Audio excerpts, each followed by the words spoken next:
أعوذ بالله من الشيطان الرجيم بسم الله الرحمن الرحيم الحمد لله رب العالمين والصلاة والسلام على نبينا محمد وعلى آلہ وصحبہ اجمعین اما بعد۔ آج ہم اللہ کے فضل و کرم سے کتاب الفوائد کے ساتھ ہیں، جس کے مؤلف امام ابن القیم رحمہ اللہ ہیں، جو 751 ہجری میں فوت ہوئے 751۔ تو آپ کہہ سکتے ہیں کہ وہ 8ویں صدی ہجری کے ایک ممتاز عالم دین ہیں۔ اس کتاب کا جو ایڈیشن میرے پاس ہے، اس کے محقق شیخ محمد عزیر شمس ہیں، اور اس کا صفحہ نمبر 45 ہے 45۔ اور جو دوسرا ایڈیشن ہے، جس ایڈیشن کے محقق ڈاکٹر عبدالباسط مشہدانی ہیں، اس کا صفحہ نمبر بنتا ہے 77۔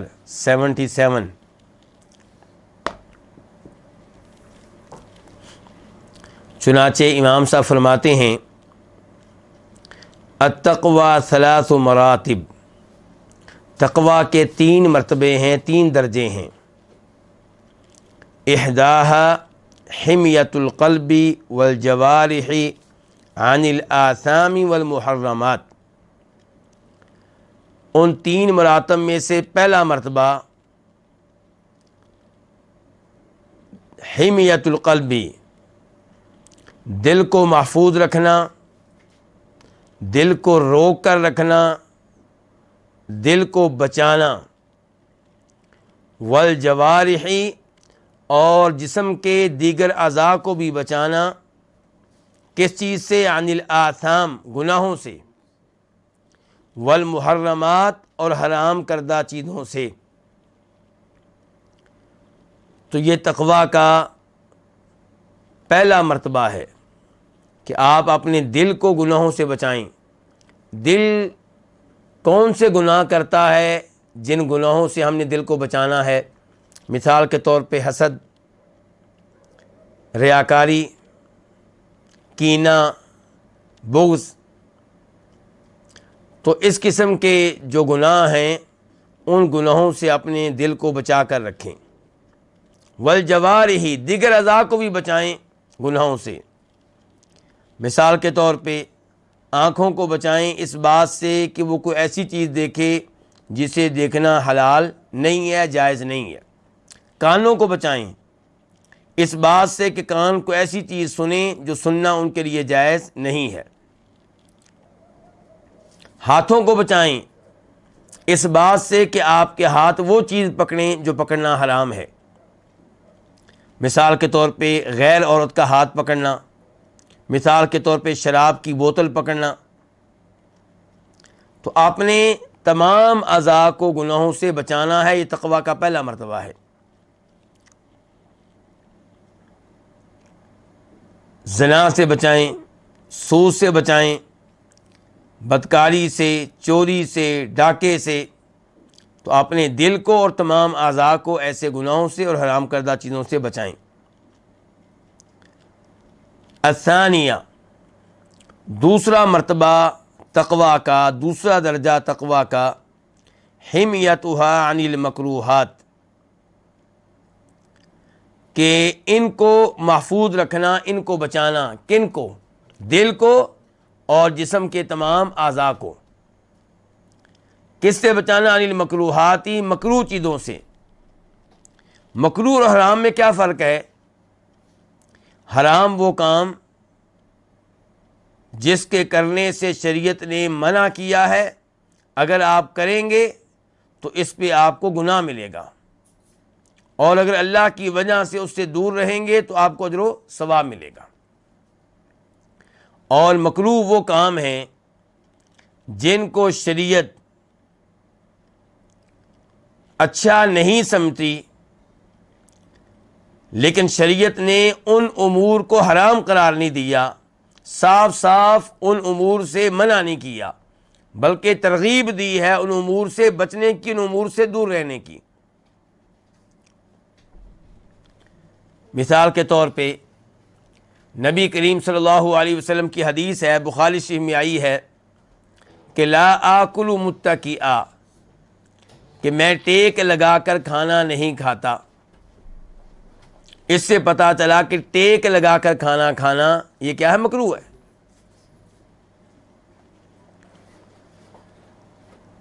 اور حدیث ہے بخاری شریف کی کہ نبی علیہ الصلوۃ والسلام عشاء کے بعد گفتگو کرنے کو ناپسند فرماتے تھے، مکروہ جانتے تھے۔ تو تقویٰ کا دوسرا درجہ یہ ہے کہ آپ اپنے دل کو اور اپنے اعضاء کو مکروہ امور سے بھی بچا کر رکھیں۔ الثالثہ، تقویٰ کا تیسرا مرتبہ، تیسرا درجہ، الحمیۃ عن الفضول وما لا یعنی، کہ بچنا فضول چیزوں سے اور ان امور سے جو بے مقصد ہیں، جن سے آپ کا کوئی تعلق واسطہ نہیں ہے۔ اس کی مثال کیا ہوگی فضول چیزوں سے بچنا؟ مثال کے طور پہ فضول گفتگو سے بچنا۔ جب بھی آپ گفتگو کریں وہ گفتگو کریں جو روز قیامت آپ کے لیے مفید ہو، جس گفتگو کی وجہ سے آپ کی نیکیوں میں اضافہ ہو، جس گفتگو پہ اجر و ثواب ملنے کی امید ہو۔ تو ایسی گفتگو کرنا جس پہ اجر و ثواب ملنے کی امید نہیں ہے، اس سے دور رہیں۔ فضول سوئے رہنا، نیند پوری ہو چکی ہے پھر بھی لیٹے ہوئے ہیں، تو یہ کیا ہے؟ یہ فضول نیند ہے۔ اس سے کیا ہوگا؟ آپ خیر کے کئی کاموں سے دور رہیں گے، محروم رہیں گے۔ اور وما لا یعنی، کہ ان امور سے دور رہیں جن سے آپ کا کوئی تعلق نہیں، جن سے آپ کا کوئی واسطہ نہیں۔ اور یہ چیز احادیث سے بھی ثابت ہے۔ نبی علیہ الصلوۃ والسلام ارشاد فرماتے ہیں من حسن اسلام المرء ترکہ ما لا یعنی، یہ ترمذی شریف کی حدیث ہے 2317، 2317، شیخ البانی رحمہ اللہ نے اسے صحیح قرار دیا ہے کہ انسان کے اچھے مسلمان ہونے کی علامات میں سے ایک علامت یہ ہے کہ وہ ایسے امور سے دور رہے جن امور سے اس کا کوئی تعلق نہیں ہے، خواہ مخواہ لوگوں سے ان کی ذاتی باتوں کے بارے میں سوال کرنا، پوچھنا۔ تو ان چیزوں سے دور رہنا چاہیے۔ تو یہ تقویٰ کا تیسرا مرتبہ ہے۔ فالأولی، تقویٰ کا جو پہلا مرتبہ ہے، جب آپ اسے اپنائیں گے تو کیا فائدہ ہوگا؟ فالأولی تعطی العبد حیاتہ، تقویٰ کا پہلا درجہ، پہلا مرتبہ بندے کو زندگی دیتا ہے۔ کیا مطلب؟ بندہ زندہ نہیں ہے پہلے سے، زندہ ہے لیکن مردوں کی طرح۔ جو کبیرہ گناہوں کا ارتکاب کرتا ہے وہ مردوں کی طرح ہے۔ تو جب آپ گناہوں سے دور رہیں گے، حرام چیزوں سے دور رہیں گے، آپ کا دل زندہ ہوگا۔ اس لیے امام صاحب کہہ رہے ہیں کہ پہلا مرتبہ جو ہے وہ بندے کو کیا دیتا ہے؟ زندگی دیتا ہے۔ وَالثَّانِيَةُ تُفِيدُهُ صِحَّتَهُ وَقُوَّتَهُ، اور دوسرا درجہ انسان کو اس کی صحت کا فائدہ دیتا ہے اور اس کی قوت کا فائدہ دیتا ہے۔ اگر آپ حرام چیزوں کے ساتھ ساتھ، گناہوں کے ساتھ ساتھ مکروہ چیزوں سے بھی دور رہتے ہیں، شریعت کی نگاہوں میں جو چیزیں ناپسندیدہ ہیں آپ ان سے بھی دور رہتے ہیں، آپ کو صحت بھی ملے گی، آپ کو قوت بھی ملے گی۔ آپ محسوس کریں گے کہ آپ کے جسم میں قوت ہے، آپ اپنے جسم کے بارے میں محسوس کریں گے کہ وہ صحیح ہے، کیونکہ آپ کی روح ٹھیک ہے، کیونکہ آپ کی روح میں قوت پائی جاتی ہے۔ والثالثہ، اور تیسرا درجہ تکسبہ سرورہ وفرحہ وبہجتہ، یہ انسان کو خوشی مہیا کرتا ہے، فرحت مہیا کرتا ہے اور رونق مہیا کرتا ہے۔ اگر آپ فضول چیزوں سے بھی دور رہتے ہیں، لا یعنی امور سے بھی دور رہتے ہیں، تو پھر آپ خوش رہیں گے، آپ کو کوئی ٹینشن نہیں ہوگی۔ ٹینشنیں تب آتی ہیں جب آپ دوسروں کے امور میں بے جا مداخلت کرتے ہیں۔ جب آپ دوسروں کے امور میں بے جا دلچسپی رکھتے ہیں تب آپ کو پریشانیاں ملتی ہیں، ٹینشنیں ملتی ہیں۔ تو جب آپ حرام کاموں سے بھی دور ہیں، شریعت کی نگاہ میں جو امور مکروہ ہیں، ناپسندیدہ ہیں، آپ ان سے بھی دور ہیں اور فضول چیزوں سے بھی دور ہیں، لا یعنی امور سے بھی دور ہیں، تو پھر آپ کو زندگی کے ساتھ ساتھ، صحت کے ساتھ ساتھ، قوت کے ساتھ ساتھ فرحت ملے گی، مسرت ملے گی، آپ بڑی ہی سعادت مند زندگی گزاریں گے۔ اس کے بعد امام صاحب نے چند اشعار ذکر کیے ہیں۔ کہتے ہیں کہ غمود الحق حین تذب عنہ یقلل ناصر الخصم المحق۔ غمود الحق، حق کا غامض رہنا، حق کا مخفی رہنا، حق کا پوشیدہ رہنا، حق کا غیر واضح ہونا، حق کا غامض رہنا، حین تذب عنہ، جس وقت آپ اس کا دفاع کر رہے ہوں۔ کس کا دفاع؟ حق کا۔ جب آپ حق کا دفاع کر رہے ہوں اور حق ہو غامض، تو یہ چیز جو ہے یقلل، یہ چیز کم کر دیتی ہے حق پہ رہ کے گفتگو کرنے والے کے مددگاروں کو۔ الخصم، جو کسی چیز پہ بحث و مباحثہ کرتا ہے، کسی چیز کے حق میں دلائل دیتا ہے، گفتگو کرتا ہے۔ المحق کی، جو حق پہ ہو، ناصر اس کے مدد کرنے والے۔ کیا کہنا چاہتا ہے شاعر؟ شاعر یہ کہنا چاہتا ہے کہ جب حق واضح ہو تو پھر اس کی تائید کرنے والے بہت ہوتے ہیں، اس پہ آواز اٹھانے والے بہت ہوتے ہیں، لیکن جب دقیق قسم کے مسائل ہوں، گہرے مسائل ہوں، تو وہاں پہ حق واضح ہر ایک کے لیے نہیں ہوتا، کسی کسی کے لیے واضح ہوتا ہے۔ کوئی اس معاملے میں گفتگو کرنے کی صلاحیت رکھتا ہے۔ تو جب یہ صورتحال ہو تو پھر حق کی تائید کرنے والے لوگ کم ہوتے ہیں۔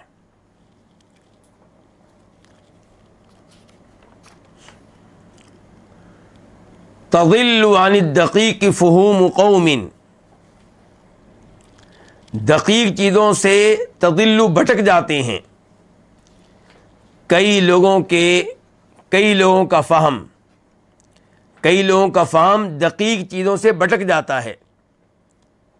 دقیق امور میں، دقیق مسائل میں وہ غلطی کر جاتے ہیں، راہ حق سے ہٹ جاتے ہیں۔ فتقضی للمجل علی المدق، چنانچہ وہاں پہ لوگوں کا فہم جو ہے فیصلہ کرتا ہے للمجل، عظیم آدمی کے حق میں، علی المدق، اس کے برخلاف جو دقت سے گفتگو کرنے والا ہوتا ہے، جو باریک بین ہوتا ہے۔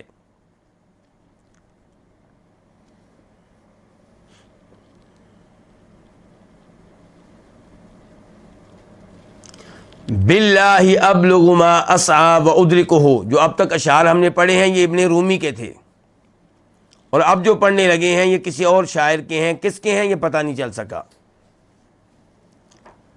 باللہ ابلغ ما اسعى وادرکہ، لا بی ولا بشفیع لی من الناس،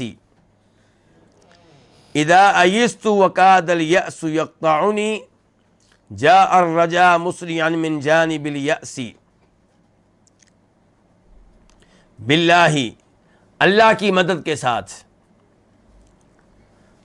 ابلغ، میں پہنچ جاتا ہوں، ما اسعا اس معاملے تک جس کی میں کوشش کرتا ہوں، وادرکہ اور میں اس معاملے کو پا لیتا ہوں، جس معاملے کے لیے میں کوشش کرتا ہوں اس تک میں پہنچ جاتا ہوں، اس کو پا لیتا ہوں، باللہ اللہ کی مدد سے، لا بی نہ کہ اپنی قوت سے، لا بی ای لا بقوتی نہ کہ اپنی قوت کے ساتھ میں اس معاملے تک پہنچتا ہوں اللہ کی مدد سے، اپنی قوت سے نہیں پہنچتا، ولا بشفیع لی من الناس اور نہ ہی میں اس تک پہنچتا ہوں لوگوں میں سے اپنے کسی سفارش کرنے والے کی مدد سے،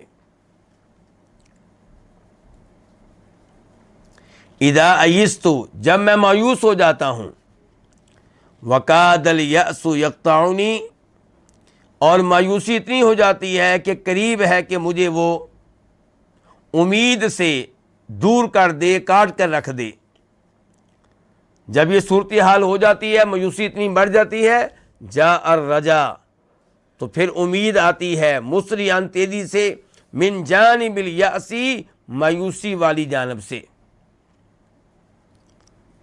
یعنی کہ بسا اوقات کسی معاملے میں میں نا امید ہو جاتا ہوں، اور جہاں سے نا امیدی ہوتی ہے ادھر ہی سے اللہ رب العزت کوئی راستہ کھول دیتا ہے، ادھر سے ہی معاملہ آسان ہو جاتا ہے، ادھر سے ہی معاملہ حل ہو جاتا ہے۔ اس کے بعد امام صاحب ایک اور فائدہ لے کر آئے ہیں، لیکن یہ فائدہ اس ایڈیشن میں نہیں ہے۔ کون سی ایڈیشن میں؟ شیخ عزیر شمس والا ایڈیشن، اس میں یہ فائدہ رہ گیا ہے، دوسرے نسخے میں یہ فائدہ موجود ہے، اور وہ کیا ہے کہ من خلقہ اللہ للجنہ، من خلقہ اللہ للجنہ لم تزل ہدایاہ تأتیہ من المکارہ، ومن خلقہ للنار لم تزل ہدایاہ تأتیہ من الشہوات۔ من خلقہ اللہ للجنہ، جس کو اللہ نے جنت کے لیے پیدا کیا ہے، جس کی تقدیر میں لکھا ہے کہ وہ جنت میں جائے گا، جس کو اللہ نے جنت کے لیے پیدا کیا ہے، لم تزل ہدایاہ تو اس کے تحفے ہمیشہ اس کے پاس آتے رہتے ہیں۔ کس کے تحفے؟ جنت کے تحفے، ہدایاہ جنت کے تحفے، تو جنت کے تحفے لم تزل تاتی ہی ہمیشہ اس کے پاس آتے رہتے ہیں، من المکارہ کہاں سے؟ ناپسندیدہ چیزوں کی جانب سے۔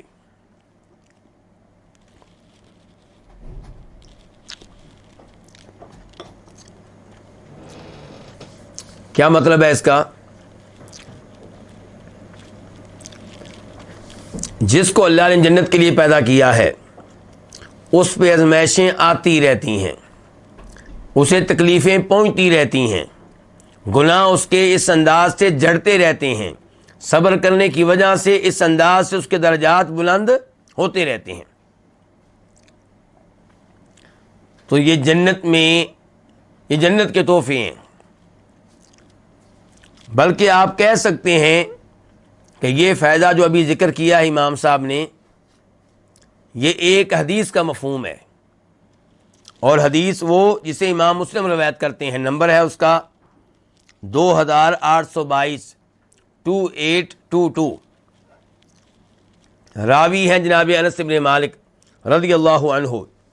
فرمایا نبی کریم صلی اللہ علیہ وسلم نے، خلقت الجنت حفت الجنت بالمکارہ، حفت الجنت بالمکارہ وحفت النار بالشہوات، کہ جنت کو گھیر دیا گیا ہے بالمکارہ ناپسندیدہ چیزوں کے ساتھ، اور جہنم کو گھیر دیا گیا ہے خواہشات نفس کے ساتھ، ایسی چیزوں کے ساتھ جو انسان کو اچھی لگتی ہیں۔ اگر اس حدیث کو سمجھنا چاہتے ہیں تو اس کے لیے ایک اور حدیث کی طرف جائیں جو اس حدیث کی تفصیل ہے کہ اللہ رب العزت نے جنت کو پیدا کیا اور جبریل سے کہا کہ دیکھو جنت جو میں نے تیار کی اپنے بندوں کے لیے، اور جنت کی نعمتیں دیکھو۔ جبریل علیہ السلام دیکھ کر آئے تو اللہ تعالی نے کہا کیسی جنت ہے؟ تو جبریل علیہ السلام نے کہا کہ جنت اور جنت کی نعمتیں یہ تقاضا کرتی ہیں کہ ہر انسان جنت میں ہی جائے، یعنی کہ جس کو پتہ چل گیا جنت کا، جنت کی نعمتوں کا، وہ اتنی محنت کرے گا کہ اس کا ٹھکانہ کیا بنے گا؟ جنت۔ لیکن پھر کیا ہوا؟ پھر اللہ تعالیٰ نے جنت کو گھیر دیا کس چیز کے ساتھ؟ ناپسندیدہ چیزوں کے ساتھ۔ یعنی کہ جنت میں جانے کے لیے کیا کرنا پڑے گا؟ سردی میں وضو کرنا پڑے گا، جنت میں جانے کے لیے جان دینی پڑے گی، جنت میں جانے کے لیے مال کی، اولاد کی قربانی دینا پڑے گی، جنت میں جانے کے لیے بہت سی چیزوں سے پرہیز کرنا پڑے گا، جنت میں جانے کے لیے گرمیوں کے دنوں میں بھی رمضان کے 30 روزے رکھنے پڑیں گے۔ تو جب اس قسم کی رکاوٹیں دیکھیں جبریل علیہ السلام نے تو کہنے لگے یا اللہ، لگتا نہیں ہے کہ کوئی آدمی جنت میں داخل ہو سکے، یعنی کہ ان رکاوٹوں کو عبور کرنا آسان نہیں ہے۔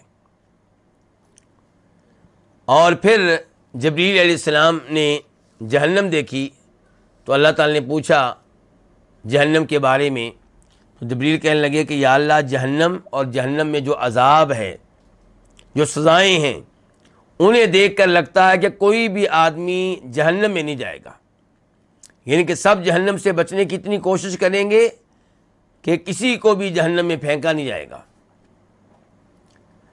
پھر جبریل علیہ السلام کو دوبارہ بھیجا گیا اور جہنم کو گھیر دیا گیا تھا کس چیز کے ساتھ؟ شہوات کے ساتھ۔ اب جبریل علیہ السلام آئے تو کہنے لگے کہ لگتا نہیں ہے کہ کوئی آدمی جہنم سے بچ سکے، کیونکہ ترغیبات اتنی زیادہ ہیں، جہنم کے دائیں بائیں، بدکاری کا مزہ، سود لینے کا مزہ، چوری کے مال کا مزہ، یتیم کے مال کا مزہ، تو اس قسم کی چیزیں گھیر دی گئی ہیں جس کی وجہ سے ہر آدمی ان چیزوں کی طرف جائے گا اور آگے جہنم ہوگی۔ تو یہی حدیث ہے ہمارے پاس کہ حفت الجنت بالمکارہ، جنت کو گھیر دیا گیا ہے ناپسندیدہ چیزوں کے ساتھ، اور جہنم کو گھیر دیا گیا ہے شہوات کے ساتھ۔ اور یہی کچھ امام صاحب کہہ رہے ہیں کہ من خلقہ اللہ للجنہ، جس کو اللہ نے جنت کے لیے پیدا کیا ہے، لم تزل ہدایاہا تأتیہ، اس کے پاس مسلسل جنت کے تحفے آتے رہیں گے۔ مراد کیا ہے؟ من المکارہ، ناپسندیدہ چیزوں کی شکل میں۔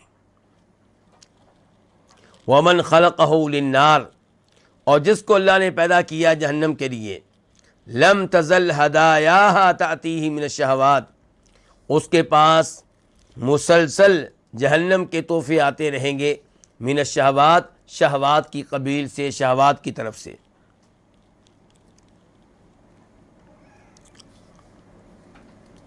تو امام صاحب نے یہ فائدہ ذکر کر کے مجھے اور آپ کو پیغام دیا ہے کہ آپ اگر جنت چاہتے ہیں تو پھر جنت جانے کے لیے قربانیاں دینے کے لیے تیار رہیں، نہ ڈریں مشقتوں سے، مسجد میں جا کر نماز پڑھیں، چاہے آپ کو پیدل چلنا پڑے، وضو کر کے جائیں، چاہے ٹھنڈے پانی سے وضو کرنا پڑے، رمضان کے روزے رکھیں چاہے گرمی کے روزے ہوں، حج کے لیے جائیں چاہے آپ کو یہ احساس ہو کہ میرا 12 لاکھ روپیہ لگ جائے گا، اس سے تو میں یہ لے سکتا ہوں، اس سے تو میں گاڑی لے سکتا ہوں۔ تو جنت میں جانے کے لیے ان چیزوں کی قربانی دینا پڑے گی، ان ناپسندیدہ چیزوں پہ صبر کرنا پڑے گا۔ اور جہنم سے بچنا چاہتے ہیں تو پھر آپ یہ نہ دیکھا کریں کہ آپ کو اس کام میں مزہ آتا ہے، اس کام میں لطف آتا ہے، یہ دیکھیں کہ یہ کام اللہ تعالیٰ کی رضا کے مطابق ہے یا نہیں. جب اللہ نے ان امور سے منع کر دیا ہے تو آپ ان امور سے دور رہیں.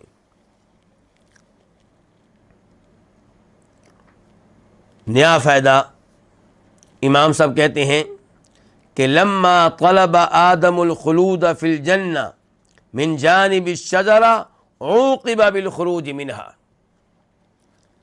جب آدم علیہ السلام نے جنت میں ہمیشہ رہنے کی خواہش کو درخت کی جانب سے طلب کیا تو انہیں سزا دی گئی اس سے نکلنے کی شکل میں.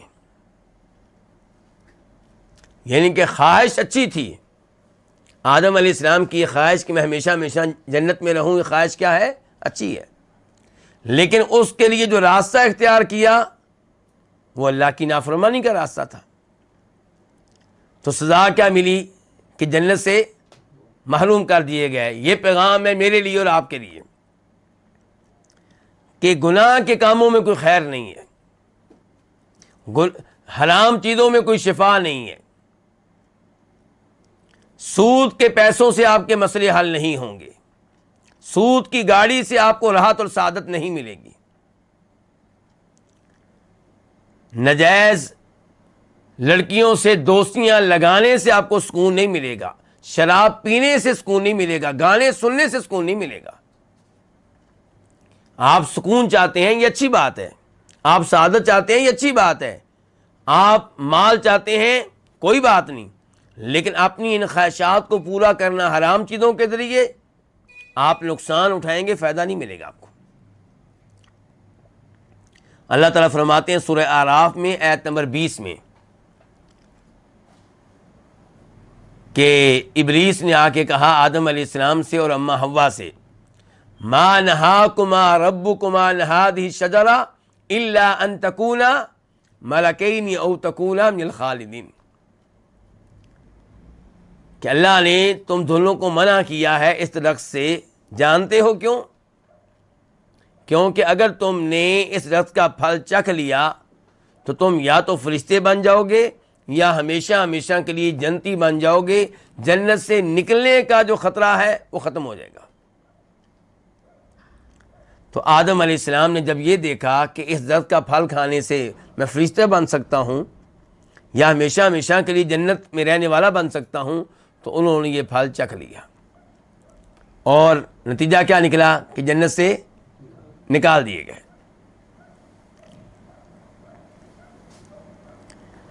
اور یہاں پہ ذرا غور کیجئے گا، ابلیس کیا کہہ رہے آدم علیہ السلام سے کہ اگر آپ یہ پھل چکھ لیں گے تو آپ کیا بن جائیں گے؟ فرشتے.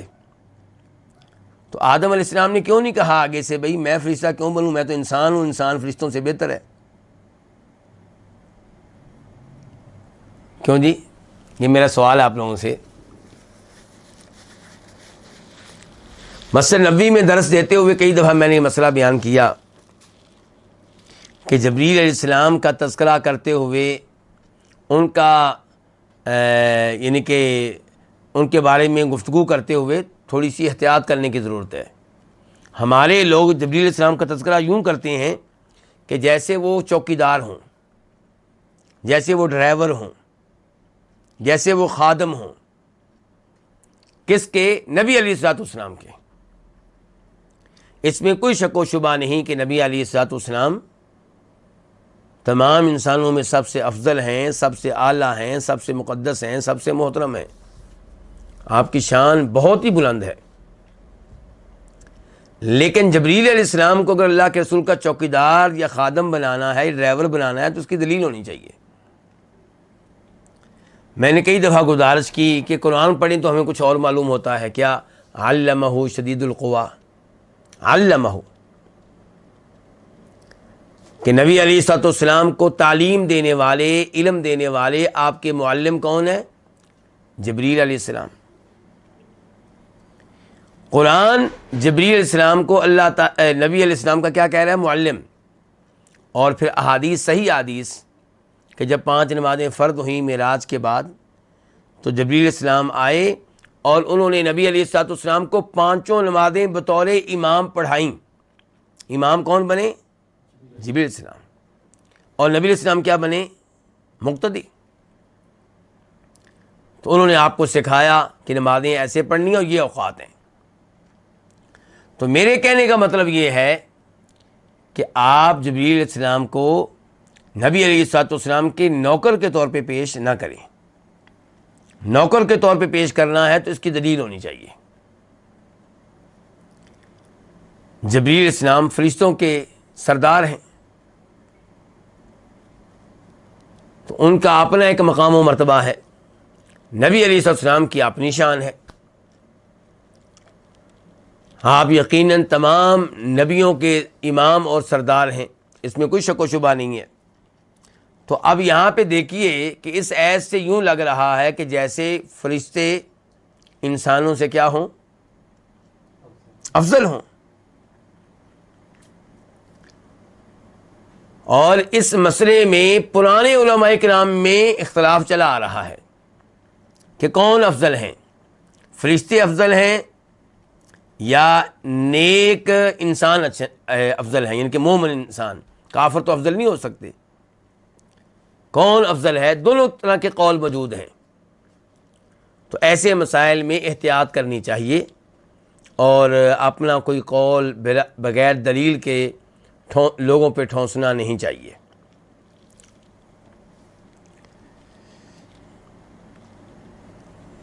بلکہ یہاں پہ اب بات چل پڑی ہے تو وہ حدیث بھی مجھے یاد آ گئی کہ نبی علیہ الصلوۃ والسلام ارشاد فرماتے ہیں کہ جب بندہ میرا تذکرہ کرتا ہے تنہائی میں اپنے دل میں تو میں بھی اس کا تذکرہ کرتا ہوں،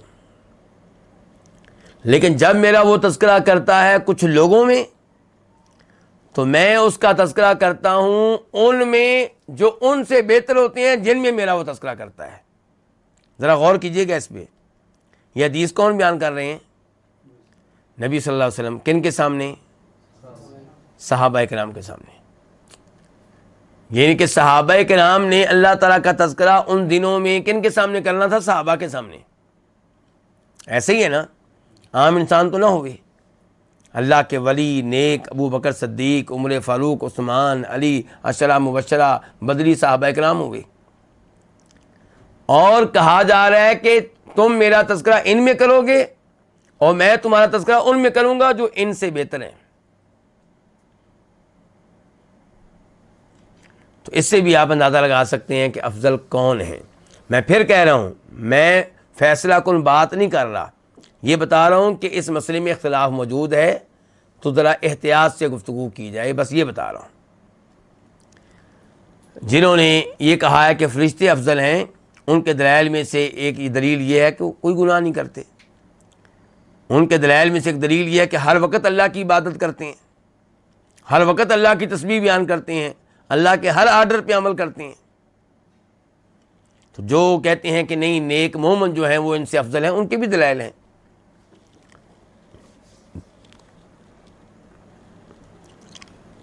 تو گفتگو کہاں چلی گئی کہ آدم علیہ السلام نے جب جنت میں خلود کا معنی کیا؟ ہمیشہ رہنا. جنت میں خلود کو جب طلب کیا درخت کی جانب سے تو عوقبہ ان کو سزا دی گئی بالخروج منہا، اس سے نکلنے کے ذریعے، ان کو اس سے نکال دیا گیا. ولما طلب یوسف الخروج من السجن، اور جب یوسف علیہ السلام نے جیل سے نکلنے کو طلب کیا من جہت صاحب الرؤیا، خواب والے آدمی کی طرف سے، لبث فیہ بضع سنین، تو جیل میں پھر کئی سال رہے. بضع سنین ان کے 3 سے 9 سال تک مزید رہے. یاد رکھیے گا یوسف علیہ السلام نے اللہ کے حکم کی نافرمانی نہیں کی، انہوں نے جائز سبب کو اختیار کیا ہے. اور اسباب کو اختیار کرنا اس میں کوئی حرج نہیں ہے، ہم سب اختیار کرتے ہیں. ہم بیماری کے علاج کے طور پہ ڈاکٹر کے پاس جاتے ہیں، حکیم کے پاس جاتے ہیں، میڈیسن لیتے ہیں، سب کیا اسباب ہیں. تو کسی مصیبت سے نکلنے کے لیے یا اس سے بچنے کے لیے اسباب کو اختیار کرنا، جائز اسباب کو، اس میں کوئی حرج نہیں ہے. اور یوسف علیہ السلام نے جائز سبب اختیار کیا ہے. لیکن امام صاحب یہ کہنا چاہتے ہیں کہ وہ چونکہ نبی تھے، اس لیے ان کے لیے بہتر یہ تھا کہ براہ راست کس کو پکارتے؟ اللہ تعالیٰ کو براہ راست پکارتے تو شاید اتنے سال جیل میں رہنا نہ پڑتا۔ بہرحال ضروری نہیں کہ اس آخری بات میں ہم امام صاحب کی موافقت کریں۔ ہمیں کس نے بتا دیا کہ انہوں نے اللہ سے دعائیں نہیں کی ہوں گی؟ اللہ سے بھی دعائیں کرتے رہے ہوں گے، اسباب کو بھی اختیار کیے، دونوں کام کیے۔ تو بہرحال سمجھ لیں، لیکن ضروری نہیں کہ اس بات میں امام صاحب کی موافقت کی جائے۔ میں ہو سکتا ہے نہ کروں، کوئی کر لے۔ وَلَمَّا طَلَبَ يُوسُفُ الْخُلُودَ مِنَ السِّجْنِ، جب یوسف علیہ السلام نے جیل سے نکلنے کو طلب کیا خواب والے کی جانب سے، تو لبث فیہ، جیل میں رہے، بضع سنین، کئی سال۔ اچھا یہ کیا مطلب ہے جی خواب والے کی طرف سے طلب کیا؟ آپ جانتے ہیں سورہ یوسف اور سپارہ کون سا؟ 12واں، کہ یوسف علیہ السلام کو جب جیل میں ڈالا گیا تو وہاں ان کی ملاقات دو نوجوانوں سے ہوئی، اور یہ دونوں خادم تھے کس کے؟ بادشاہ کے۔ انہیں بھی کسی جرم کی وجہ سے جیل میں ڈال دیا گیا۔ اب یوسف علیہ السلام کے ساتھ ان کا تعلق قائم ہو گیا۔ ایک دن کہنے لگے کہ ہمیں خواب آیا ہے، خواب کی تعبیر بتائیں۔ خواب کیا تھا؟ ایک نے کہا کہ میں نے خواب میں دیکھا ہے کہ میں کیا کر رہا ہوں؟ شراب پلا رہا ہوں۔ کس کو؟ بادشاہ کو۔ اور دوسرے نے کہا کہ میں نے دیکھا ہے کہ پرندے جو ہیں وہ میرے سر سے گوشت نوچ رہے ہیں۔ تو یوسف علیہ السلام نے ان کے ساتھ گفتگو پہلے کی توحید کے موضوع پہ، حالانکہ وہ کیا پوچھنے آئے تھے؟ خواب کی تعبیر۔ فوری طور پہ خواب کی تعبیر نہیں بتائی، پہلے اپنا کام کیا۔ کیا؟ عقیدے کے موضوع پہ گفتگو کی، انہیں توحید بتائی، شرک کی قباحت بتائی، اور اس کے بعد ان کا مطلب پورا کیا۔ خواب کی تعبیر یہ بتائی کہ تم میں سے جو ایک ہے وہ جیل سے آزاد ہوگا اور بادشاہ کی خدمت کرے گا، اسے شراب پلائے گا، اور جو دوسرا ہے اسے سولی پہ لٹکا دیا جائے گا، اور پھر پرندے اس کے سر سے گوشت کھا رہے ہوں گے۔ اب یوسف علیہ السلام نے اس آدمی سے کہا جس کے بارے میں امید تھی کہ یہ جیل سے چھوٹ جائے گا، کہ بھائی بادشاہ سے جب ملاقات ہو تو میرا تذکرہ بادشاہ کے پاس کرنا۔ وقال للذی ظن انہ ناج منہما اذکرنی عند ربک۔ تو لیکن کیا ہوا؟ فانساہ الشیطان، شیطان نے اس آدمی کو بلا دیا۔ ذکر ربہ، یہ بات کہ یوسف علیہ السلام کا تذکرہ بادشاہ کے پاس کرے، چنانچہ یوسف علیہ السلام پھر مزید کئی سال جیل میں رہے۔ تو اس کی طرف اشارہ کر رہے ہیں امام ابن القیم رحمہ اللہ۔ آپ چاہیں تو اس بارے میں سورہ یوسف آیت نمبر 42 دیکھ لیں، 42۔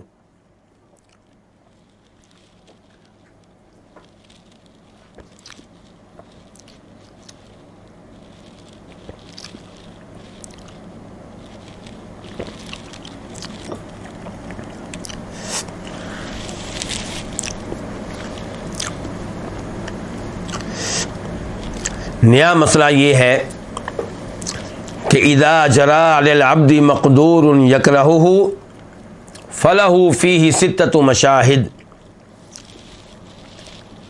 کہ جب بندے پہ کوئی ایسی تقدیر جاری ہو جس کو وہ ناپسند کرتا ہے، بندہ بیمار ہو گیا ہے، بندے کے گھر کو آگ لگ گئی ہے، بندے کے بیٹے کو اللہ نے فوت کر لیا ہے، بندے کا ہاتھ کٹ گیا ہے، تو یہ سب کیا ہے؟ یہ تقدیر کے وہ امور ہیں جو پہلے سے لکھے ہوئے ہیں اور بندے پہ جاری ہوتے ہیں۔ تو اذا جرى علی العبد مقدور یکرہہ، جب بندے پہ کوئی ایسا تقدیری امر جاری ہو، یکرہہ جس کو ناپسند کرتا ہے، فلہ تو اس کے لیے، فیہ اس میں، ستۃ مشاہد 6 مشہد ہیں، 6 طرح سے اس معاملے کو دیکھے، 6 طرح سے اس معاملے پہ غور کرے۔ امام صاحب حوصلہ دے رہے ہیں اس کو کہ آپ کو بظاہر وہ معاملہ بڑا برا لگ رہا ہے، آپ بڑے پریشان ہیں، ہو سکتا ہے آپ کے دل میں اللہ کی ذات کے بارے میں برے خیالات آئیں، شیطان کوئی وسوسہ ڈال دے، لیکن آپ نے شیطان کے وسوسوں میں نہیں آنا، آپ نے 6 لحاظ سے اس پہ غور کرنا ہے۔ احدھا مشہد التوحید، پہلا جو مشہد ہے وہ ہے مشہد توحید۔ وَأَنَّ اللَّهَ هُوَ الَّذِي قَدَّرَهُ وَشَاءَهُ وَخَلَقَهُ وَمَا شَاءَ اللَّهُ كَانَ وَمَا لَمْ يَشَأْ لَمْ يَكُنْ۔ آپ نے اس معاملے پہ غور کرنا ہے، اور غور کرتے ہوئے آپ نے یہ عقیدہ اپنانا ہے کہ ان اللہ هو الذی قدرہ، کہ اس معاملے کو کس نے مقدر کیا تھا؟ اللہ نے۔ وشاءہ، اور اللہ نے اس کو چاہا، اس کے پیچھے اللہ کی مشیت تھی۔ وخلقہ، اور اللہ نے اس کو پیدا کیا۔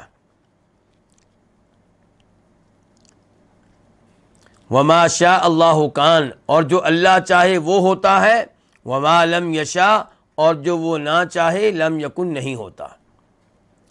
اس کا مطلب یہ ہے کہ انسان اپنے آپ کو حوصلہ دے یہ سوچ کر کہ جب اللہ نے میرے مقدر میں یہ کر دیا تھا، جب اللہ کی اس میں مشیت تھی، جب اللہ اس کا خالق تھا، تو یہ ہو کے رہنا تھا، دنیا کی کوئی طاقت اس معاملے کو ٹال نہیں سکتی تھی۔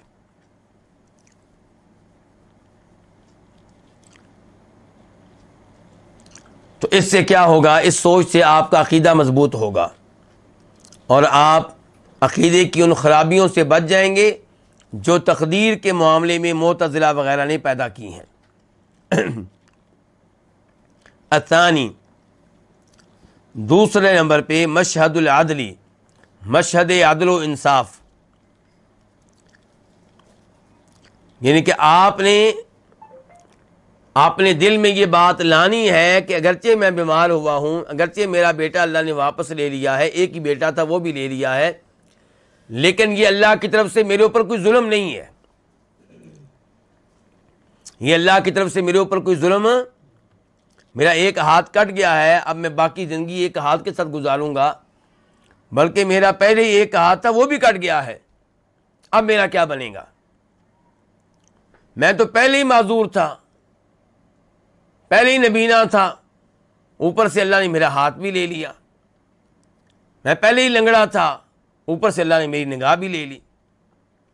تو اس قسم کے یعنی کہ مصائب میں آپ مبتلا ہیں، اب آپ کے ذہن میں شیطان یہ سوچ پیدا کرے گا کہ اللہ نے آپ کے ساتھ زیادتی کی ہے،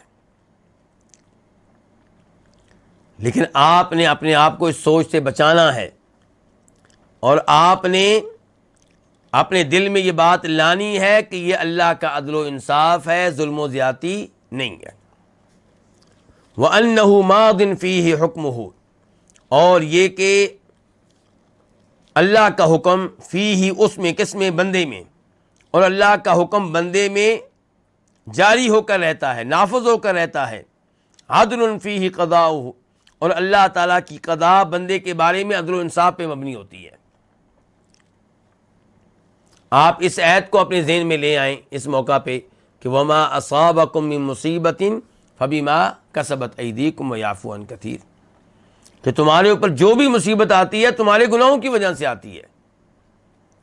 یہ آپ نہ کہیں کہ میں تو بڑی نیکیاں کرتا ہوں، مصیبت کیوں آ گئی؟ اللہ تعالیٰ کہتے ہیں تم جتنی بھی نیکیاں کرتے ہو، تمہارے اوپر جو مصیبت آتی ہے تمہارے گناہوں کی وجہ سے آتی ہے، تمہاری نگاہ اپنی نیکیوں پہ ہے، اپنے گناہوں پہ نہیں ہے۔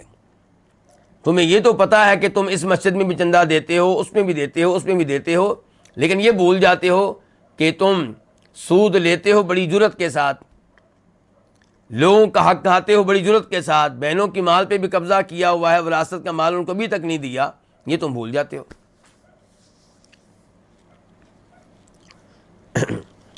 اور اللہ کا یہ فرمان بھی ذہن میں رکھنا چاہیے کہ ان اللہ لا یظلم مثقال ذرہ، اللہ کسی پہ ذرہ بر بھی ظلم نہیں کرتے. وَأَنَّ اللَّهَ لَيْسَ بِظَلَّامٍ لِّلْعَبِيدِ، اللہ تعالیٰ بندوں پہ قطعی طور پہ ظلم کرنے والے نہیں ہیں. الثالث، تیسرے نمبر پہ تیسرا مشہد، مشہد الرحمہ، یہ مشہد رحمت ہے. آپ نے اس معاملے میں اللہ کی رحمت کے پہلو کو دیکھنا ہے.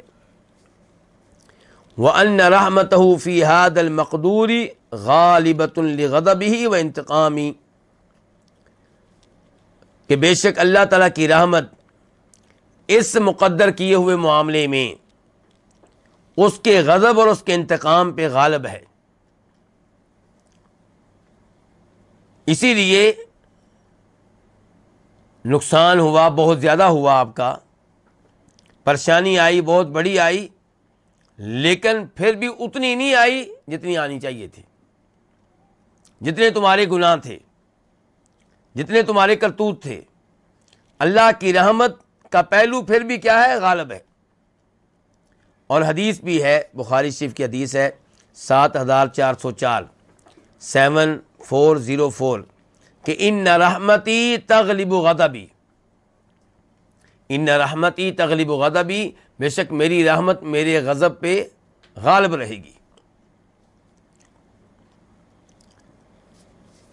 تو اللہ کی رحمت جو ہے فی ھذا المقدوری، اس تقدیری معاملے میں غالبۃ غالب ہے، لغضبہ و انتقامہ، اللہ کے غضب پہ اور انتقام پہ. ورحمتہ حشوہ، اس کا ان الفاظ کا مفہوم کیا ہے؟ شاید میں واضح طور پہ کچھ نہ کہہ سکوں، لیکن لگتا یہ ہے کہ امام صاحب کہنا چاہتے ہیں کہ اللہ تعالیٰ کی رحمت جو ہے حشوہ، یہ اس کا فضل ہے. حشو کا لفظی معنی ہوتا ہے زائد چیز، فالتو چیز.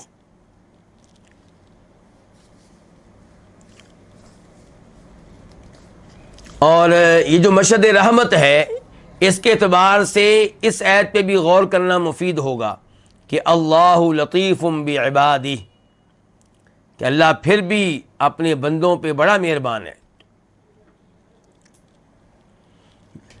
اس سے بڑی اللہ کی مہربانی کیا ہوگی کہ اللہ تعالیٰ شرک کرنے والوں کو بھی، کفر کرنے والوں کو بھی رزق دے رہا ہے، ان کو بھی اللہ اولاد دے رہا ہے. جو اللہ کو نہیں مانتے، اللہ کے وجود کو تسلیم کرنے کے لیے تیار نہیں، اللہ ان کو بھی دے رہا ہے.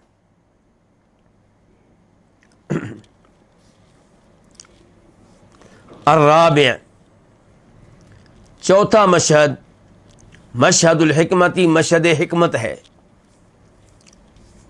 کیا مطلب ہے جی اس کا؟ کہ وَأَنَّ حِكْمَتَهُ سُبْحَانَهُ اقتضت ذَلِكَ، کہ اللہ تعالیٰ کی حکمت نے تقاضا کیا تھا اس معاملے کا. لم يقدرہ سدى، اللہ نے اس کو بے فائدہ مقدر نہیں بنایا. لم يقدرہ، اللہ نے اس معاملے کو، جو معاملہ آپ کے ساتھ پیش آیا ہے، جو آپ کا نقصان ہوا ہے، اللہ نے اس کو بے فائدہ آپ کا مقدر نہیں بنایا. ولا قضاہ عبثا، اور نہ ہی اللہ تعالیٰ نے بلا وجہ اس کو آپ کی قضا بنایا ہے. قضا قدر کا معنی قریب قریب ہوتا ہے، یعنی کہ یہ معاملہ آپ کی تقدیر بنا، آپ کی قضا بنا، تو اس کے پیچھے اللہ کی حکمت ہے. اللہ کا کوئی بھی کام حکمت سے خالی نہیں ہوتا. الخامس، مشہد الحمدی، اللہ کی حمد و ثناء کا مشہد. وَأَنَّ لَهُ سُبْحَانَهُ الْحَمْدَ التَّامَّ عَلَى ذَلِكَ مِنْ جَمِيعِ وُجُوهِهِ، کہ بے شک اللہ تعالیٰ ہی کے لیے کامل حمد و ثناء ہے اس معاملے کی پہ. اللہ کی کامل حمد و ثناء ہے من جمیع وجوہہ، ہر اعتبار سے.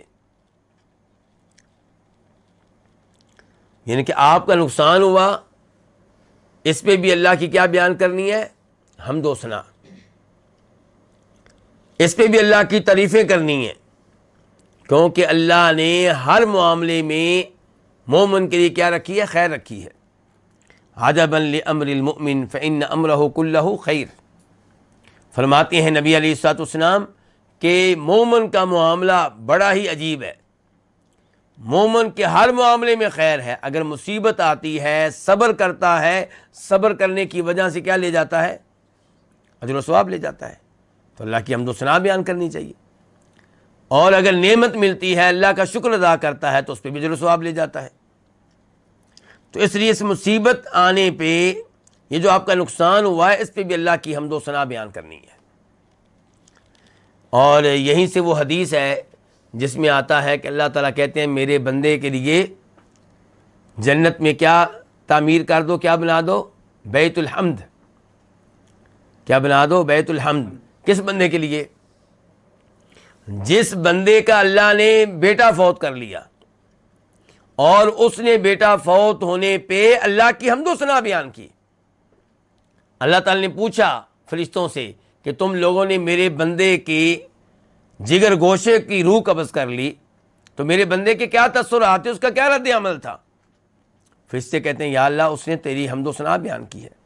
اللہ تعالیٰ کہتے ہیں تم لوگوں نے میرے بندے کے بیٹے کی روح قبض کی اور اس نے پھر بھی میری حمد و ثنا بیان کی ہے، میرے اس بندے کا جنت میں گھر تعمیر کر دو جس کا نام کیا ہوگا؟ بیت الحمد۔ السادس، چھٹا مشہد، مشہد العبودیہ، غلامی والا مشہد۔ وہ کیسے کہ وَأَنَّهُ عَبْدٌ مَحْضٌ مِّن كُلِّ وَجْهٍ، بندہ اس بات پہ غور کرے کہ وہ ہر اعتبار سے صرف ایک غلام ہے، اس سے بڑھ کے اس کی کوئی حیثیت نہیں ہے۔ تجری علیہ احکام سیدہ، اس پہ اس کے مالک کے احکام جاری ہوتے ہیں، وعقدیتہ، اور اس کے فیصلے جاری ہوتے ہیں، بحکم کونہ، اس لحاظ سے کہ بحکم کونہ ملکہ عبدہ، اس لحاظ سے کہ وہ اللہ تعالیٰ کا مملوک ہے اور اللہ کا غلام ہے۔ بھئی تو اللہ کا غلام ہے، تجھے جرت کیسے اعتراض کرنے کی؟ تو ہر لحاظ سے مطمئن رہ اپنے مالک کے فیصلے پہ، تو ہر لحاظ سے غلام ہے، 100% غلام ہے، اور اللہ رب العزت تیرے مالک ہیں، تو اللہ کا مملوک بھی ہے، اللہ کا غلام بھی ہے۔ فَيُصَرِّفُهُ تحت احکامہ القدریہ کما یصرفُ تحت احکامہ الدینیہ، تو اللہ تعالیٰ بندے کو پھیرتے رہتے ہیں اپنے تقدیری احکام کے نیچے، جیسے کہ اللہ تعالیٰ بندے کو پھیرتے رہتے ہیں اپنے دینی احکام کے نیچے۔ فَهُوَ مَحَلٌ، چنانچہ بندہ جو ہے وہ مقام ہے، لِجَرَيَانِ هَذِهِ الْأَحْكَامِ عَلَيْهِ، ان احکام کے اس پہ جاری ہونے کا محل ہے۔ وہ بندہ وہ چیز ہے جس کے اوپر اللہ کے یہ احکام جاری ہوتے ہیں، ان کہ جیسے اللہ کے دینی احکام جاری ہوتے ہیں۔ اللہ تعالیٰ کیا کہتے ہیں؟ نماز پڑھو۔ اللہ کہتے ہیں کیا کرو؟ حج کرو۔ اللہ کہتے ہیں تلاوت کرو۔ اللہ کہتے ہیں زنا کے قریب نہ جاؤ۔ اللہ کہتے ہیں سود نہ لو۔ یہ اللہ کے دینی احکام بندے کے اوپر جاری ہوتے ہیں۔ تو ایسے ہی بندے پہ اللہ کے تقدیری احکام بھی جاری ہوتے ہیں، کبھی بیمار ہو رہا ہے، کبھی فقیر بن رہا ہے، کبھی صحت مل رہی ہے، کبھی اولاد مل رہی ہے، کبھی شادی ہو رہی ہے، کبھی طلاق ہو رہی ہے، تو یہ اللہ کے تقدیری احکام ہیں، اور یہ اللہ تعالیٰ کے احکام بندے پہ جاری ہوتے رہتے ہیں۔ تو یہ 6 مشہد ہیں جب انسان کے ساتھ کوئی ایسا معاملہ پیش آئے جس میں وہ سمجھتا ہے اس کا نقصان ہوا ہے، اسے پریشانی لاحق ہوئی ہے، تو اس معاملے میں ان 6 لحاظ سے غور و فکر کرے: توحید، عدل، رحمت، حکمت، حمد اور عبودیہ۔ آج کا آخری فائدہ، اس فائدے میں امام صاحب بتانے لگے ہیں کہ گناہ کے کیا آثار اور کیا نتائج ہوتے ہیں۔ کس کے؟ گناہوں کے۔ گناہوں کے اثرات کتنے خطرناک ہیں، یہ امام صاحب بتانے لگے ہیں۔ کہتے ہیں قلت التوفیقی، توفیق کا کم ملنا۔ توفیق کس بات کی؟ خیر کے کام کرنے کی توفیق، اچھے کام کرنے کی توفیق۔ توفیق کا کم ہونا، و فساد الرأی، رائے کا فاسد ہونا، و خفاء الحق کی، حق کا پوشیدہ ہونا، یعنی کہ حق آپ کو پتہ ہی نہیں چلتا کہ اس مسئلے میں حق کیا ہے، و فساد القلبی، اور دل کا فاسد ہونا، دل کا کیا ہونا؟ فاسد ہونا۔ تو یہ امور کس کی وجہ سے ہوتے ہیں؟ گناہ کی وجہ سے ہوتے ہیں۔ امام صاحب نتیجہ آخر میں بتائیں گے، لیکن ہم ساتھ ساتھ سمجھتے جائیں کہ امام صاحب کہہ رہے ہیں کہ توفیق آپ کو کم کیوں ملتی ہے نمازیں پڑھنے کی، تلاوت کرنے کی، صدقہ خیرات کرنے کی؟ کیونکہ آپ گناہ بہت کرتے ہیں۔ آپ کی رائے فاسد کیوں ہوتی ہے، درست رائے کیوں نہیں ہوتی دینی امور کے بارے میں؟ کیونکہ آپ گناہ بہت کرتے ہیں۔ وخفاء الحق کی، حق آپ سے مخفی کیوں رہ جاتا ہے؟ آپ کو راج بات کا پتہ کیوں نہیں چلتا مختلف مسائل میں؟ کیونکہ آپ گناہ بہت کرتے ہیں۔ وفساد القلبی، دل آپ کا فاسد کیوں ہے؟ کیونکہ گناہ بہت کرتے ہیں۔ کلا بران علی قلوبہم ما کانوا یکسبون۔ وخمول الذکری، اور آپ کا تذکرہ مخفی کیوں ہے؟ آپ کی شہرت کیوں نہیں ہے؟ لوگ آپ کو اہمیت کیوں نہیں دیتے؟ کیونکہ گناہوں کی وجہ سے آپ کی اہمیت خالق کے ہاں نہیں رہی، تو پھر مخلوق کے ہاں بھی آپ کی اہمیت نہیں ہے۔ یعنی کہ اچھے لوگوں کے ہاں آپ کی اہمیت نہیں ہے، نیک لوگوں کے ہاں آپ کی کوئی اہمیت نہیں ہے۔ وَإِضَاعَةُ الْوَقْتِ، وقت ضائع ہونا، یعنی کہ آپ کو افسوس ہوتا ہے کہ میرا وقت ضائع ہو گیا، میں موبائل کے ساتھ اتنی دیر لگا رہا، میں نیٹ کے ساتھ لگا رہا، میں کچھ بھی نہیں کیا، آج کوئی کام نہ دنیا کا ہوا نہ آخرت کا ہوا۔ یہ کیوں ہو رہا ہے؟ یہ آپ کے گناہوں کی وجہ سے ہو رہا ہے۔ کیونکہ وقت میں برکت نہیں ہے۔ وَإِضَاعَةُ الْوَقْتِ وَنُفْرَةُ الْخَلْقِ، مخلوق کا نفرت کرنا۔ مخلوق آپ کو ناپسند کیوں کرتی؟ لوگ آپ کو ناپسند کیوں کرتے ہیں؟ آپ کہتے ہیں کہ میں تو کسی کو نقصان بھی نہیں پہنچاتا، میں کسی کو تکلیف نہیں دیتا، لوگ پھر بھی مجھے ناپسند کرتے ہیں۔ کیوں؟ کیونکہ آپ نے خالق کو ناراض کیا ہوا ہے۔ اور لوگوں کے دلوں میں محبت ڈالنا کس کے ہاتھ میں ہے؟ اللہ کے ہاتھ میں۔ وہ حدیث ہم سب نے سنی ہے، پڑھی ہے، کہ جب اللہ تعالیٰ کسی بندے سے محبت کرتے ہیں تو جبریل علیہ السلام کو بتا دیتے ہیں کہ میں اس بندے سے محبت کرتا ہوں، تم بھی اس سے محبت کرو۔ اور جبریل جو ہے فرشتوں میں اعلان کر دیتے ہیں کہ سب اس سے محبت کرو، اور پھر اس بندے کی محبت لوگوں کے دلوں میں ڈال دی جاتی ہے، ان کے نیک لوگوں کے دلوں میں۔ اور جب اللہ تعالیٰ کسی سے نفرت کرتے ہیں، بغض رکھتے ہیں، تو جبریل سے کہتے ہیں اس سے بغض رکھو، فرشتے بھی بغض رکھتے ہیں، اور پھر اس کے لیے نفرت لوگوں کے دلوں میں ڈال دی جاتی ہے، نیک لوگوں کے دلوں میں۔ وَالْوَحْشَةُ بَيْنَ الْعَبْدِ وَبَيْنَ رَبِّهِ، اور بیزاری ہونا، مانوسیت کا نہ ہونا۔ الوحشہ مانوسیت کا نہ ہونا بندے اور اس کے رب کے درمیان، یعنی کہ بندہ خود سمجھتا ہے کہ میرا اللہ سے کوئی تعلق نہیں ہے خاص، خود اس کو احساس ہے کہ میرا اللہ کے ساتھ کوئی تعلق نہیں ہے۔ تو کیوں نہیں ہے؟ گناہوں کی وجہ سے نہیں ہے۔ وَمَنْعُ إِجَابَةِ الدُّعَاء، اور دعا کا قبول نہ ہونا کس کی وجہ سے ہے؟ گناہوں کی وجہ سے۔ وہ حدیث آپ کے ذہنوں میں، آپ لوگوں کے ذہنوں میں ہوگی، مسلم شریف کی حدیث، کہ بندہ حالت سفر میں ہے اور پریشان ہے، بال پراگندہ ہیں، ان کے ایسے سارے اسباب موجود ہیں جن اسباب کے ساتھ دعائیں قبول ہوتی ہیں، لیکن اس کی دعا پھر بھی قبول نہیں ہو رہی، کیونکہ اس کا کھانا پینا کس کا ہے؟ حرام کا۔ حرام کا معنی کیا ہے؟ گناہ ہے۔ وقسوۃ القلب، دل کا سخت ہونا۔ دل کا کیا ہونا؟ سخت ہونا، حق کو قبول نہیں کرتا، نصیحت کو قبول نہیں کرتا، آخرت کا تذکرہ سن کے بھی نرم نہیں ہوتا، یتیم پہ ظلم کرتا ہے تب بھی ترس نہیں آتا۔ تو دل کا سخت ہونا یہ بھی گناہوں کی وجہ سے ہوتا ہے۔ وَمَحْقُ الْبَرَكَةِ فِي الرِّزْقِ وَالْعُمْرِ، رزق اور عمر میں برکت کا مٹ جانا۔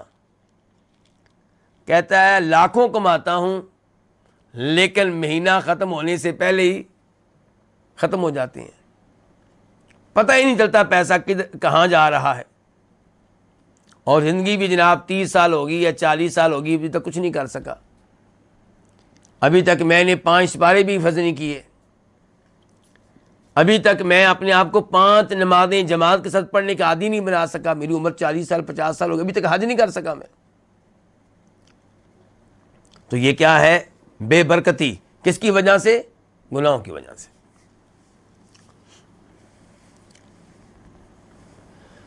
بلکہ یہیں سے وہ آیت یاد آ گئی، یمحق اللہ الربا ویربی الصدقات۔ اللہ تعالیٰ سود کو مٹاتے ہیں۔ آپ کہتے ہیں سود سے مال بڑھ رہا ہے میرا، اللہ تعالیٰ کہتے ہیں کہ میں اس کو مٹاتا ہوں، اور صدقہ خیرات کرنے سے مال کو اللہ تعالیٰ کہہ رہے ہیں میں بڑھاتا ہوں۔ تو نیکیاں کرنے سے، صدقہ خیرات کرنے سے رزق بڑھتا ہے۔ اور ایسی صلہ رحمی آپ لے لیں، رشتہ داروں کے ساتھ تعلق قائم رکھیں تو اس سے رزق بھی بڑھتا ہے، عمر میں بھی برکت پیدا ہوتی ہے۔ اور جب آپ ان سے تعلق ختم کرتے ہیں تو پھر معاملہ الٹ ہو جاتا ہے۔ وحرمان العلم، اور علم سے محروم ہونا، یہ بھی گناہوں کی وجہ سے ہوتا ہے۔ آیتیں پڑھتے ہیں، تفسیر پڑھتے ہیں، حدیثیں پڑھتے ہیں، لیکن ذہن میں رہتی نہیں ہیں۔ ایک دن سنی، اگلے دن ذہن سے نکل گئیں۔ وَلِبَاسُ الذُّلِّ، اور ذلت کا لباس پہن لینا، یعنی کہ آپ سمجھتے ہیں کہ میں اپنے رشتہ داروں میں، اپنے دوست احباب میں ذلیل ہو کے رہ رہا ہوں، مجھے کوئی عزت نہیں ملتی، بلکہ میری بے عزتی کی جاتی ہے، میری توہین کی جاتی ہے۔ تو یہ سب کیوں ہے؟ گناہوں کی وجہ سے۔ وَإِدَارَةُ الْعَدُوِّ، دشمن کا غلبہ، دشمن کا آپ پہ غالب ہونا۔ وضیق الصدر، سینے کا کیا ہونا؟ تنگ ہونا، ہر وقت سینہ تنگ رہتا ہے، پریشان پریشان۔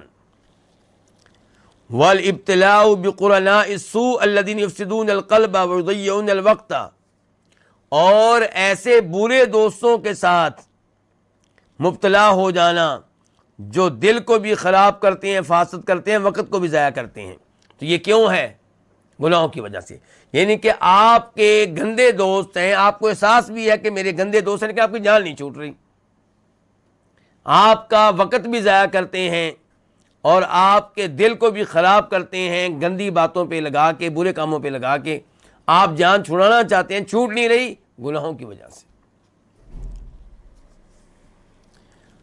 وطول الہم والغم، اور ٹینشن اور غم کے سلسلے کا دراز ہو جانا، غموں سے جان ہی نہیں چھوٹ رہی، ٹینشنوں سے جان ہی نہیں چھوٹ رہی۔ یہ کیوں ہے؟ گناہوں کی وجہ سے۔ وَضَنْقُ الْمَعِيشَةِ، اور زندگی کا تنگ ہونا، ضنک تنگ ہونا۔ وَمَنْ أَعْرَضَ عَنْ ذِكْرِي فَإِنَّ لَهُ مَعِيشَةً ضَنْكًا، جو میرے ذکر سے اعراض کرے گا، میرے قرآن سے اعراض کرے گا، اس کی زندگی بڑی تنگ ہوگی۔ تو زندگی کا تنگ ہونا۔ وَقَصْفُ الْبَال، اور پریشان حال ہونا۔ البال کا معنی حال، قصف البالی، پریشان حال ہونا، بدحال ہونا۔ یہ سارے نتائج ہیں کس چیز کے؟ کہتے ہیں تتولد، یہ چیزیں پیدا ہوتی ہیں من المعصیتی، نافرمانی سے، والغفلت عن ذکر اللہ، اور اللہ کے ذکر سے غفلت کی وجہ سے۔ جب آپ اللہ کے ذکر سے غافل رہتے ہیں، معصیت کا ارتکاب کرتے ہیں، تب یہ ساری پریشانیاں پیدا ہوتی ہیں، تب یہ مسائل پیدا ہوتے ہیں۔ اور یہ ایسے ہی ہے کما یتولد الزرع عن الماء، جیسے کھیتی پیدا ہوتی ہے کس کے نتیجے میں؟ پانی کے نتیجے میں۔ والاحراق عن النار، اور آگ پیدا ہوتی ہے، یا آپ احراق کا ترجمہ کر لیں جلنا جو ہے، یعنی کہ کسی چیز کا جلنا، یہ کس چیز سے پیدا ہوتا ہے؟ آگ سے۔ تو جیسے آگ سے چیزیں جلتی ہیں، پانی کی وجہ سے کھیتی پیدا ہوتی ہے، ایسے ہی یہ چیزیں جو ذکر کی گئی ہیں یہ پیدا ہوتی ہیں معصیت سے اور اللہ کے ذکر سے غافل رہنے کی وجہ سے۔ وَأَزْدَادُ هَٰذِهِ، اور ان چیزوں کی الٹ چیزیں۔ پہلی چیز کیا تھی؟ توفیق کا کم ہونا۔ اب ان تمام چیزوں کو آپ الٹ کر لیں کہ توفیق بہت مل رہی ہے آپ کو، آپ کی رائے عام طور پہ ٹھیک رہتی ہے، حق آپ کے لیے واضح ہوتا ہے، دل آپ کا بالکل صحیح کام کر رہا ہے، اور معزز قسم کے نیک لوگ آپ کو عزت دیتے ہیں، وقت آپ سمجھتے ہیں کہ میں اس کا حق ادا کر رہا ہوں، لوگ آپ سے محبت کرتے ہیں، آپ سمجھتے ہیں کہ میرا اللہ کے ساتھ ایک تعلق ہے، دعائیں آپ کی قبول ہو رہی ہیں، دل آپ کا نرم ہے، برکت بڑی آپ محسوس کر رہے ہیں اپنے رزق میں، اپنی عمر میں، علم آپ کو مل رہا ہے، عزت آپ کو مل رہی ہے، کوئی دشمن آپ کا آپ پہ غالب نہیں ہے، سینہ آپ کا بڑا سعادت محسوس کرتا ہے، اور بڑے اچھے دوست آپ کو ملے ہوئے ہیں، اور غم کبھی آئے بھی تو جلدی ختم ہو جاتا ہے، زندگی آپ کی بڑی کشادہ ہے، اور بڑے آپ سعادت مند ہیں، تو پھر یہ چیزیں نتیجہ ہیں آپ کی نیکیوں کا، آپ کی طاعت کا۔ کہتے ہیں وَأَزْدَادُ هَٰذِهِ، اور ان امور کے جو الٹ چیزیں ہیں تتولد پیدا ہوتی ہیں عن طاعت، اللہ کی طاعت کرنے سے، اللہ کی بات ماننے سے، اللہ کے احکام کی تعمیل کرنے سے۔ اللہ رب العزت سے دعا ہے کہ اللہ تعالی ہمیں گناہوں سے دور رہنے کی توفیق عنایت فرمائے، اور اگر کبھی مصیبت آ جائے تو اس تقدیر پہ بھی راضی رہنے کی اور صبر کرنے کی توفیق عنایت فرمائے۔ اللہ تعالی ہم سب کو متقی اور پرہیزگار بنائے، اور اللہ تعالی علم لینے کی توفیق دے، اور یہ مجالس ہمارے لیے خیر و برکت کا باعث بنے۔ وصلی اللہ تعالی علی نبینا محمد وعلی آلہ وصحبہ اجمعین۔